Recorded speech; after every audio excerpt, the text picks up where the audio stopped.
19 दिसंबर वाला पूरा पेपर मिल चुका है। नमस्कार प्यारे बच्चों, स्वागत आप सभी का आपके अपने YouTube चैनल में। तो ये पेपर है आपके कक्षा 9वीं अर्धवार्षिक परीक्षा हाफ ईयरली एग्जाम 2024-25 का पेपर है। हिंदी का पेपर है जो आपके 19 दिसंबर को आने वाला है। तो वीडियो को आपको कंप्लीट देखना है और अगर आपने एग्जाम से पहले ये कंप्लीट पेपर आपने तैयार कर लिया तो हिंदी के पेपर में 19 दिसंबर को आप पूरे 70 मार्क्स हैं वो अचीव कर सकते हैं। तो वीडियो को आपको कहीं पर भी आपको स्किप नहीं करना है, वीडियो को आपको कंप्लीट देखना है। और जैसा कि आप देख सकते हैं पेपर में सबसे पहले आपको आपके जो अनुक्रमांक है, जो रोल नंबर है वो आपको यहाँ पर अंकों में लिखना है और यहाँ पर आपको आपके जो रोल नंबर है वो शब्दों में लिखना है। और यहाँ पर टाइम दे रखा है आपको 3 घंटे 15 मिनट का टाइम मिलेगा आपको पेपर सोल्व करने में। और मैक्सिमम जो मार्क है वो आप देख सकते हैं 70 नंबर का ये पेपर आपके होने वाला है। और कक्षा 9वीं अर्धवार्षिक परीक्षा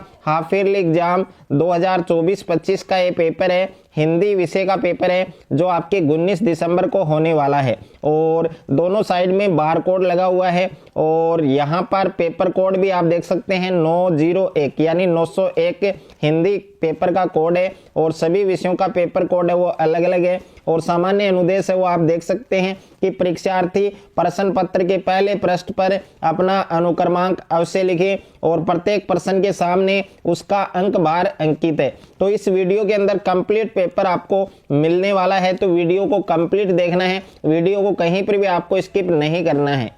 तो सबसे पहले पेपर में आप देख सकते हैं पेपर में आपको खंड ए दिया गया है और खंड ए में प्रश्न संख्या 1 है आपके निम्नलिखित गद्यांश को पढ़कर दिए गए प्रश्नों के उत्तर दीजिए। और ये गद्यांश आपके 4 नंबर का है और इसमें 4 क्वेश्चन है आपके, प्रत्येक क्वेश्चन आपके 1 अंक का है। तो यहाँ पर आप गद्यांश को कंप्लीट अच्छे से पढ़ सकते हैं। और सबसे पहले देखिए आपको गद्यांश अच्छे से पढ़ना है, क्योंकि अगर आपने गद्यांश को अच्छे से पढ़ लिया तो इस गद्यांश में जितने भी क्वेश्चंस आपको पूछे हैं प्रत्येक क्वेश्चंस का आंसर आप आराम से देख सकते हैं। और प्रत्येक क्वेश्चन का आंसर भी आपको इसी गद्यांश में देखने को मिलेगा। यानी भारतीय मनीषा ने कला, धर्म, दर्शन और साहित्य के क्षेत्र में नाना भाव से महत्वपूर्ण फल पाए हैं और भविष्य में भी महत्वपूर्ण फल पाने की योग्यता का परिचय वह दे चुकी है। विकास की नाना सीढ़ियों पर खड़ी जनता के लिए नाना प्रकार के कार्यक्रम आवश्यक होंगे। तो इस प्रकार से ये पूरा गद्यांश आपको पहले अच्छे से पढ़ना है। और यहाँ पर पहला क्वेश्चन आपको दिया गया है कि भारतीय मनीषा ने किस क्षेत्र में महत्वपूर्ण फल पाया है। तो ए ऑप्शन के अंदर दे रखा है अन्याय, विरोध, दर्शन। और बी ऑप्शन में है साहित्य, कला, धर्म। और उसके बाद में नेक्स्ट है आपके यहाँ पर सी ऑप्शन में है न्याय, धर्म, अधर्म, सामान्यता। और द ऑप्शन में है आपके सभ्यता, कला और न्याय। तो यहाँ पर आप देख सकते हैं बी ऑप्शन आपका करेक्ट हो जाएगा। साथ में मैं आपको आंसर भी बता रहा हूँ। उसके बाद में सेकंड क्वेश्चन है आपके कि भविष्य में महत्वपूर्ण फल पाने की जो योग्यता है वो कौन दे चुकी है। यानी भविष्य में महत्वपूर्ण फल पाने की जो योग्यता है वो कौन दे चुकी है। तो ए ऑप्शन के अंदर है आपके मनुष्यता और बी ऑप्शन में आपके साहित्य और सी ऑप्शन में आपके भारतीय मनीषा और द ऑप्शन में आपके सामाजिकता।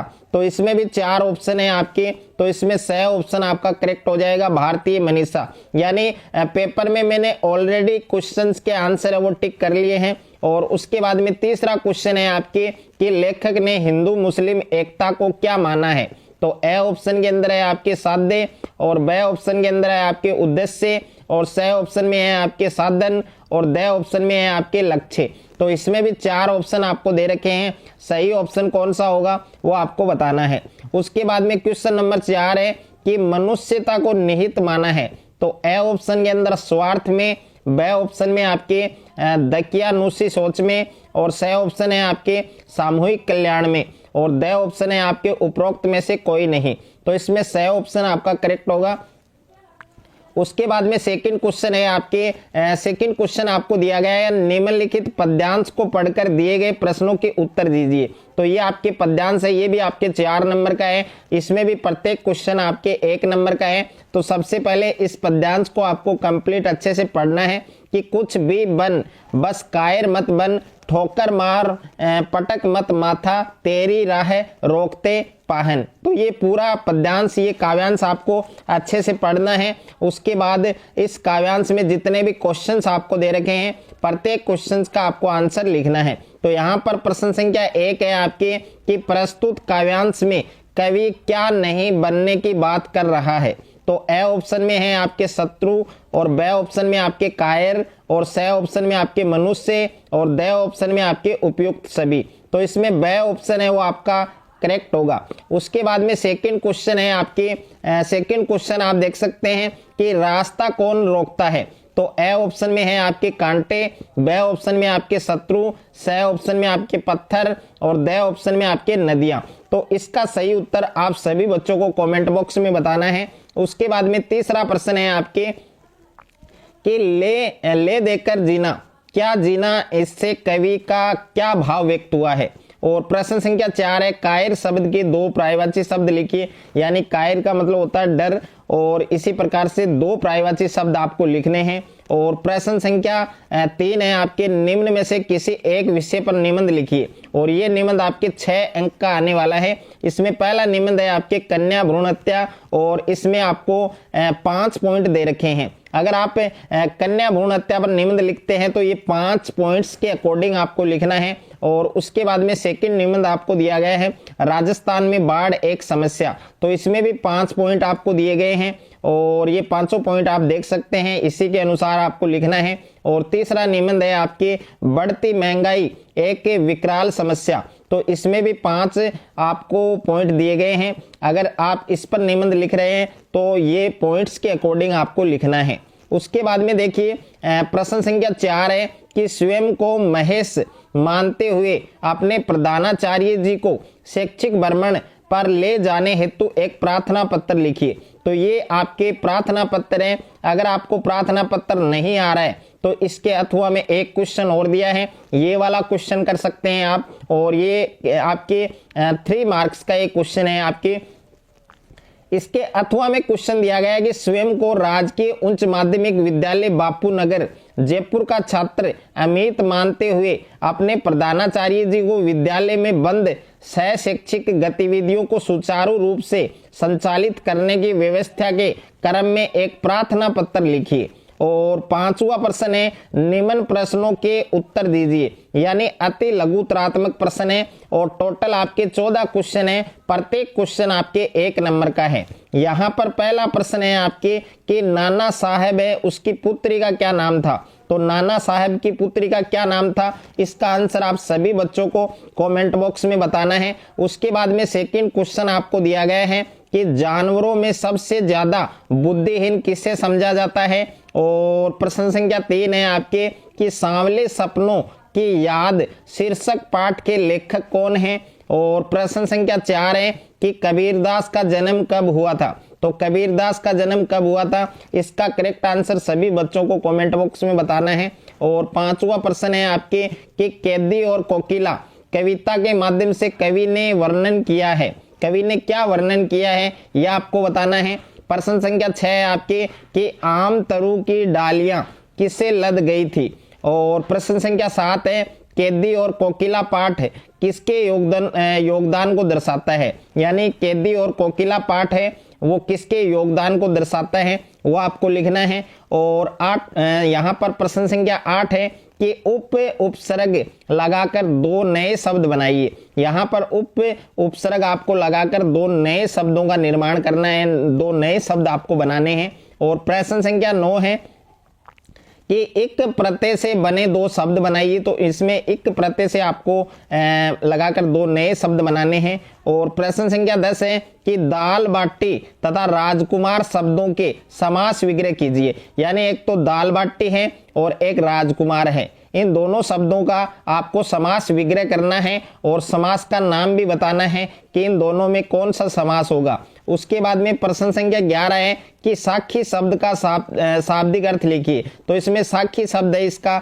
आपको शाब्दिक अर्थ लिखना है। और 12वां क्वेश्चन है आपके कि 2 बैलों की कथा में दोनों बैलों के नाम क्या थे। यानी 2 बैलों की एक कथा है, एक कहानी है, उसमें दोनों बैलों के नाम क्या थे, वो नाम आपको बताने हैं। और 12वां क्वेश्चन है आपके कि राहुल सांस्कृत्यायन का मूल नाम क्या था।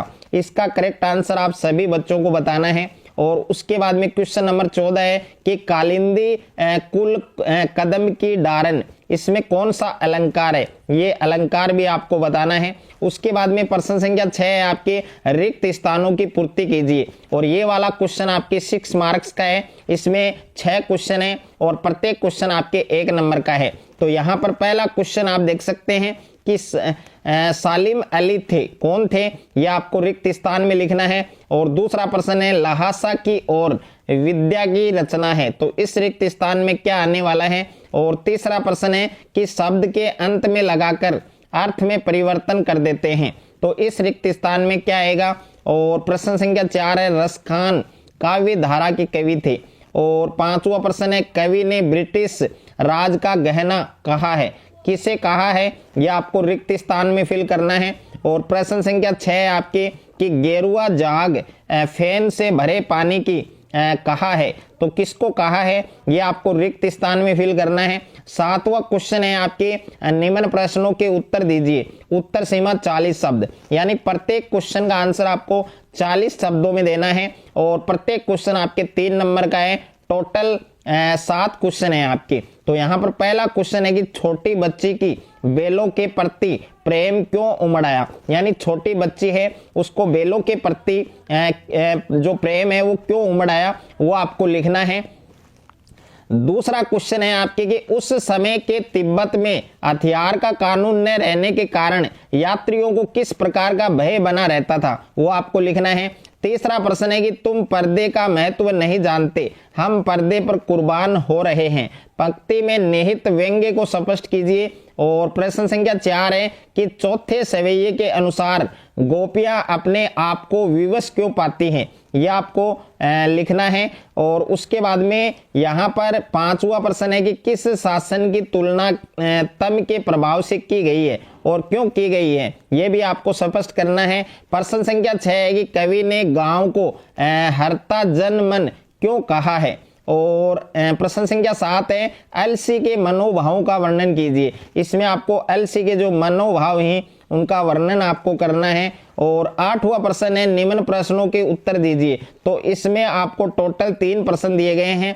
पहला प्रश्न है कि प्रेमचंद अथवा कबीर दास का व्यक्तित्व और कर्तृत्व लिखिए। दूसरा प्रश्न है कि आपदाओं से निपटने के लिए अपनी तरफ से सुझाव दीजिए। और इसके अथवा में प्रश्न है कि पाठ के आधार पर आज के उपभोक्तावादी युग में पनप रही दिखावे की संस्कृति है, उस पर विचार व्यक्त करने हैं आपको। और उसके बाद में प्रश्न संख्या 9 है आपके निम्न गद्यांश की सह प्रसंग व्याख्या कीजिए, तो इसमें जो गद्यांश आपको दे रखा है इसकी आपको सह प्रसंग व्याख्या करनी है। और इस गद्यांश के अथवा में भी आपको एक गद्यांश दिया गया है, तो दोनों में से एक की आपको सह प्रसंग व्याख्या करनी है। जो आपको सही से आ रहा है उस गद्यांश की आपको व्याख्या करनी है। 10वां प्रश्न है निम्नलिखित गद्यांश की सह प्रसंग व्याख्या कीजिए।